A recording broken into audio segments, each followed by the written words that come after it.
ಖಂಡಿತವಾಗಿ ಸತ್ಯವೇ. ಪುರುಷರಲ್ಲಿ ಪುರುಷೋತ್ತಮನೆನಿಸಿಕೊಂಡು, ದೇವರಲ್ಲಿ ದೇವೋತ್ತಮನೆನಿಸಿಕೊಂಡು, ನರರಲ್ಲಿ ನರೋತ್ತಮನೆನಿಸಿಕೊಂಡು ಮೆರೆದಾಡಿದವ ಶ್ರೀಕೃಷ್ಣ ಪರಮಾತ್ಮ ಧರೆಗೆ ಅವತರಿಸಿದಂತಹ ಮಹಾಪುರುಷ ಕೃಷ್ಣ ಪರಮಾತ್ಮ ಎನ್ನುವ ಹಾಗೆ ನನ್ನದಾದಂತಹ ಭಕ್ತ ಸಮೂಹವೆಲ್ಲವೂ ಕೊಂಡಾಡುತ್ತಾ ಉಂಟು. ಅಂತೆಯೇ ಈ ಧರೆಯನ್ನು ಸೇರುವರೇ ಕಾರಣ ಲೋಕದಲ್ಲಿರುವಂತಹ ಅಧರ್ಮಗಳನ್ನೆಲ್ಲ ಹೋಗಲಾಡಿಸಿ ಧರ್ಮವನ್ನು ಸಂಸ್ಥಾಪಿಸುವುದಕ್ಕಾಗಿ ಪ್ರಯತ್ನಶೀಲನಾದವ ಕೃಷ್ಣ ಪರಮಾತ್ಮ.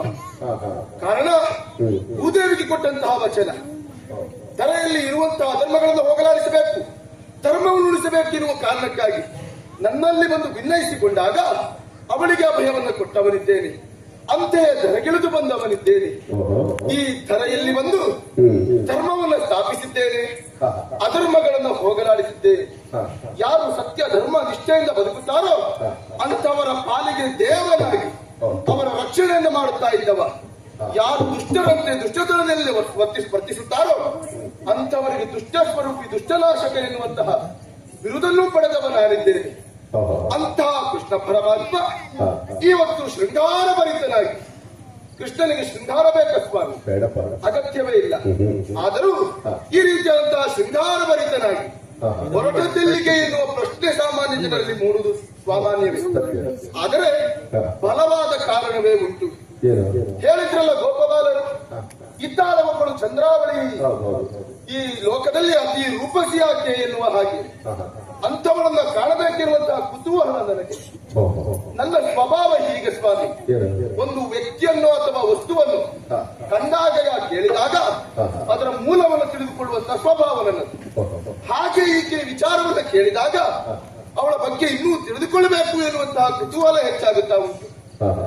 ಇದು ಸರ್ವೇ ಸಾಮಾನ್ಯವಾದದ್ದೇ. ಕಾರಣ ಒಬ್ಬ ಗಾಯಕ ಗಾಯನವನ್ನ ಹಾಡದೆ ಮನೆಯಲ್ಲೇ ಕುಳಿತಿದ್ದಂತಹ ಸಂದರ್ಭ, ಒಂದು ದಿನ ಗಾಯನವನ್ನು ಹಾಡೋದಕ್ಕೆ ಅವಕಾಶ ಸಿಕ್ಕಿದಾಗ ಅವನಿಗೆ ಎಷ್ಟು ಸಂತೋಷವಾಗಲಿಕ್ಕಿಲ್ಲ. ಕುಣಿಯುತ್ತಿದ್ದಂತಹ ಒಬ್ಬ ಕಲಾವಿದ ಸುಮ್ಮನೆ ಕುಳಿತುಕೊಂಡೇ ಇದ್ದ. ಒಂದು ದಿನ ಅವನಿಗೆ ಕುಣಿಯುವುದಕ್ಕೆ ಅವಕಾಶ ಸಿಕ್ಕಿದಾಗ ಆತನಿಗೆ ಎಷ್ಟು ಸಂತೋಷವಾಗಲಿಕ್ಕಿಲ್ಲ. ನಮಗಾದ್ದು ಅದೇ ರೀತಿಯ ಸಂತೋಷ. ಇಂದು ಚಂದ್ರಾವಳಿಯನ್ನು ಕಾಣಬೇಕು, ಅವಳನ್ನು ಮಾತನಾಡಿಸಬೇಕು ಎನ್ನುವಂತಹ ತವಕೆ ಹೆಚ್ಚಾಗುತ್ತಾ ಉಂಟು.